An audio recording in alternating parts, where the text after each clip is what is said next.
Okay, so we're going over factions in Factions Battleground, and this time we're going to go over the Zermano faction. Now, keep in mind that this is a prototype game, so some of the art and the rules and the stats are subject to change in here, but this will just give you a general idea. And to that, uh, the ability on the on this parrot here is missing.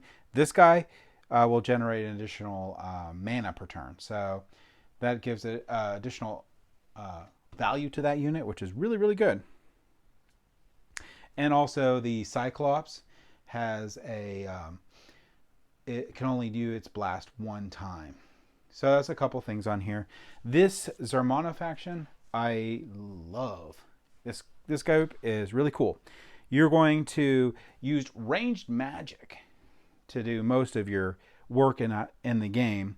So this faction is all about trying to get those mana resource standards and try to generate more mana, because you're going to have to use a lot for your different spells. And there's some cool stuff with these guys too. So while you're trying to get these centers out, you can use this units like this one here that is flight. But the really cool thing about this unit is it's immune to ranged attacks, which is really nice. When the weakness, or one of the ways of taking out these aerial units, is ranged. So you can use here this guy here, which has a pretty good speed to him, to race out, drop down on these mana resource standards. You're trying to claim them a little early to be able to power up some of these more expensive spells. Like this one here, he is the Blizzard Elemental, which is also really awesome. He's immune to ranged attacks. But he can do Blizzard, which costs 7 mana and deals 3 damage. So this one will be an adjacent attack. So that's going to be the weakness on the unit itself. So this unit you're going to want it. He has a high movement too, and he has flight. So you're going to probably want to keep him up in the air and back a little bit until you're ready to blast someone with him. And then the next round maybe take him off again while you're trying to recover your mana. This unit here is pretty cool too, because this one has a range of 3. It only costs 3 mana and you deal 1 damage, so you can pick off some of the smaller units out on the battlefield with him or her.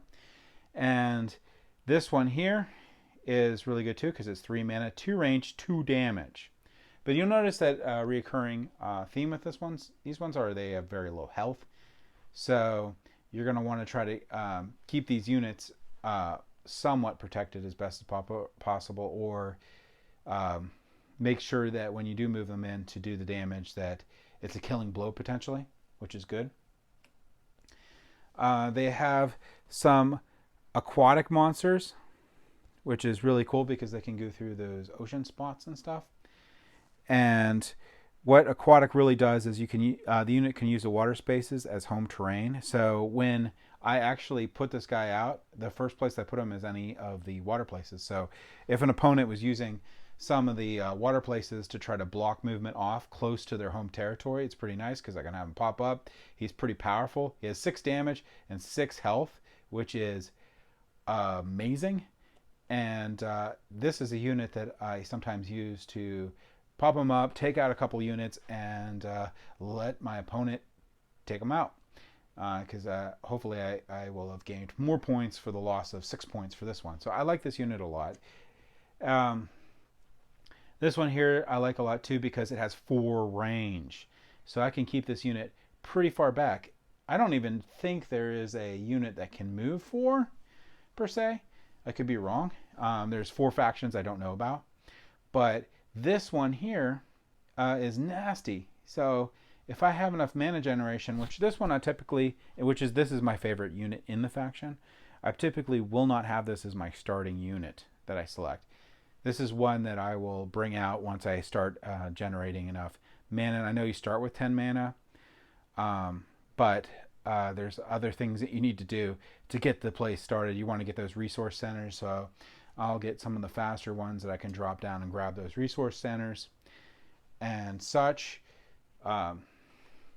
This one's here is good too. It's 5 mana and it has a 3 range and does 3 damage. This is also another one that I won't bring out immediately, but I'll probably bring these two out as a pair or close to it. This one's probably first and that one's probably second, and I'll use these, I'll spread them out and I'll use them to deal damage in a sort of like a surrounding the enemy idea. So this faction here, the weakness to this faction, I would say, would be the amount of mana that you need. You're going to have to work around your opponent in those mana resource stations or in generating mana. If your opponent tries to get there first and keep you out of it, you have several units that you're going to have to think about keeping back in your home territory to generate mana for a while. So if you want to be fast with this faction, you're going to need a lot of mana generation. So those are going to be very important. If you lose that mana generation with this faction, you're going to have to rely on your own mana generation, which is going to slow you down. You're going to have to stay on your side of the board a little bit more so you can gain that.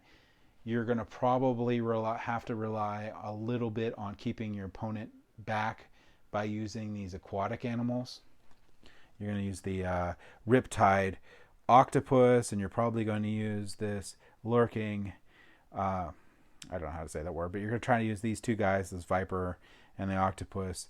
And if you're in that situation, you're probably going to try not to get these guys killed. You're going to probably do them to hold back your enemy for a little bit while you're building up your mana so you can do a bunch of damage. And you might do some pot shots with some of these guys once you have it. So you're going to want to hold on to make sure that when you do start using it, that it's very strategic on there. So the 10 mana you start with becomes very important. This faction is really cool. I like the surprise aquatic animals in there. They're really cool. There's a lot to this faction. I would probably say this would be the faction you don't want to start with. You probably would use Doom Sand to get an idea of the game for your first game at least. But I think as you got used to the game, this faction might be the most, well, at least for me, it's the most rewarding and it's really cool. So that was the Zermano faction. Thank you for watching.